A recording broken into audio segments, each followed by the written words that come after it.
Welcome! This is Sarah from the Serenity Reiki Clinic, and I'm so glad you could join me. Today, I thought we would talk about stress. This is something that a lot of people contact me about, have questions about, and really want help with. So what about you? Are you feeling stressed?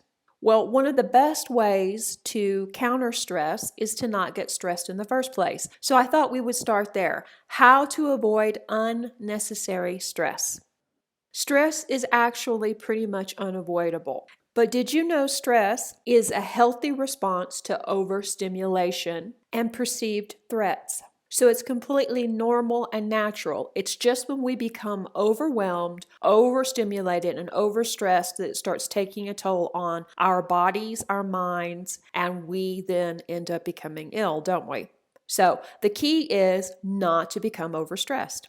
So one of the first things we can do is look at the amount of stress that you're actually under and how much of it can you alleviate. And it's normal for the amount of stress that you're under to vary greatly over the course of your life. Certain events that happen are going to be more stressful. Moving to a new city, getting married, the birth of a child, graduating, starting college, those things are all very stressful. And I will talk about some of those things if you guys want in another video. But we're going to talk more today about day-to-day, normal, if you will, stressors, okay, and how to avoid them. So you may be asking, why do I need to turn off these stressors? Well, learning healthy stress management techniques can help you turn off your stress alarm system, yeah, so that you're not in that constant heightened state of stress day by day, minute by minute, and you can finally relax and feel good again. You can bring down your blood pressure, you can start to relax and feel good and enjoy life. So, first things first, let's avoid those stressors, okay? How do we avoid them? Well, it sounds pretty obvious, doesn't it? Well, just avoid the things that stress you out, right? No problem. Except sometimes staying away from what's stressing you out is impossible. It could be a particular person, or an activity that stresses you out, or it could be something like having to go to a job interview or having a big test coming up. So what can you do to limit your exposure? Well, just that, limit your exposure. This could be learning to say no to certain situations and also setting up healthy boundaries about how much time you have to spend with toxic people. Because remember, you're allowed to say no. If it's a stressful situation or a stressful person, look at ways you can minimize the time you're with those people. And those are outside forces that we have to learn to deal with. There are seven major stressors that we do to ourselves. Are you ready for that list? There are 7 usual culprits of unnecessary stress. And here they are in no particular order. Number 1, ruminating about past events. Yeah, that's a big one for a lot of people. Stressing over things that happened in the past. When you find yourself doing this, put a stop on it immediately. If you need to journal it out, great, but don't just dwell on the past. No rehashing conversations, events over and over and over. If you're looking for clarity or closure, journaling is very good to get your thoughts in order, and then you can proceed from there. But just the constant cycle of thinking about the past and kicking yourself basically in the ass for things that happened or things that happened to you or things that you did is not productive and not healthy. Number 2, waiting until the last minute to accomplish a task. Does this one sound familiar? This one also kind of falls under self-defeating behavior. If you know you have a big test coming up, or you know you need money for the electric bill, you know you have a speech or a presentation you have to make by a certain deadline, you know that you're about to go to a job interview, don't wait till 10 minutes before to prepare. If you have sufficient time, start preparing immediately. Try and break it into little tasks you can accomplish every day until time to meet your deadline or time to make your interview or time to come up with the money. If you know that you have to come up with a certain amount of money for your electric bill, start budgeting the minute you get it. And I'll talk more about money in just a second because it's also on the list. But don't get discouraged. There are things you can do daily to help you move forward in situations like this and will stop you from feeling overwhelmed and stressed. Number 3, spending too much time comparing your life to others via social media. And this is a relatively new thing, but it's not, is it? Because before social media, people were somewhat jealous of their neighbors or television stars or things like that. What you see on the internet, what you see on Facebook, what you see on Twitter and Instagram is just a small window of a person's life and what they're allowing you to see. Now, unfortunately, there are lots of people on Facebook who do air their dirty laundry and talk about every breakup they go through, every personal setback, and every problem that they ever had. But for the most part, most people don't do that.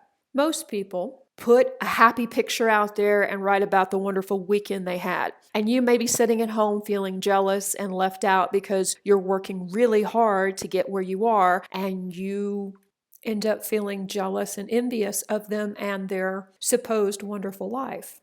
But honestly, whatever they're doing, whether it's all great or whether it's all bad, has nothing to do with you. Has nothing to do with your circumstances. Everyone has trials, everyone has lessons. Better to focus on your own life and let that shit go. Get off Facebook, get off Instagram, get off Twitter, because what they're seeing and what you're seeing is probably not real anyway. The next big stressor that we bring forward in our own lives and cause to ourselves is being late. This causes so much unnecessary stress and is another one that falls under self-sabotage, isn't it?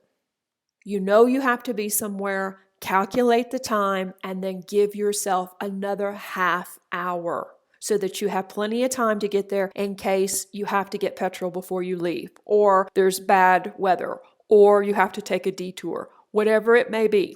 But there's no reason to put yourself under that kind of stress and pressure when you can avoid it. Next, being pessimistic. And this is a big stressor for a lot of people because this is that chronic negative thinking. Do you have a problem with this one? I have a lot of clients that do. So you're not alone.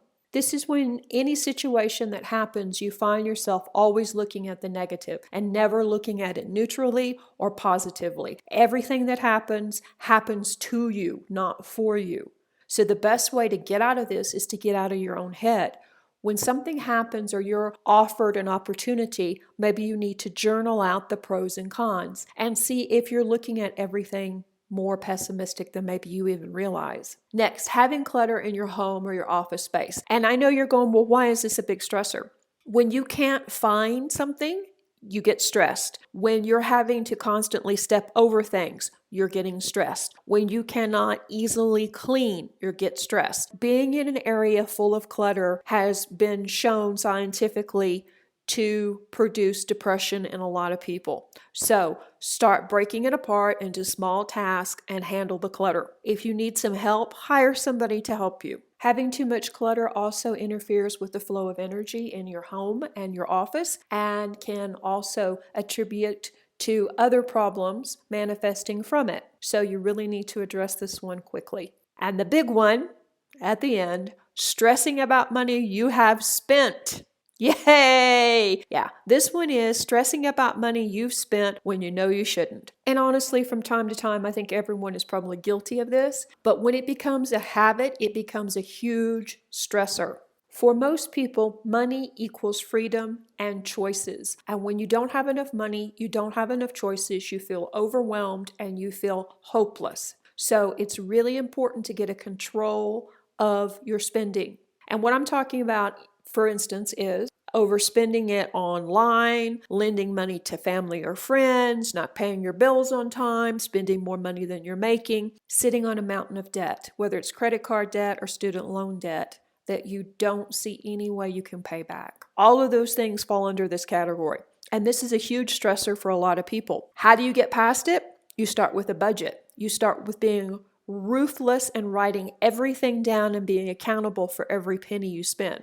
And if you want help with this one or any of the other 7, then hit me up. Let's schedule a free 30-minute consultation and we'll discuss it and we'll see if we're a good fit. Because I can help you with all 7 of these major stressors and get you back on the path of balance. And once you start pinpointing what your big stressors are, then you can start working on them and bringing up all that stuck energy. Yeah, before it manifests into other health issues. Okay, so I hope you enjoyed this video. If you haven't already, hit the red button and subscribe. And get ready for the next video because we have another one coming out in just a few days. See you then. Bye-bye. Reiki blessings.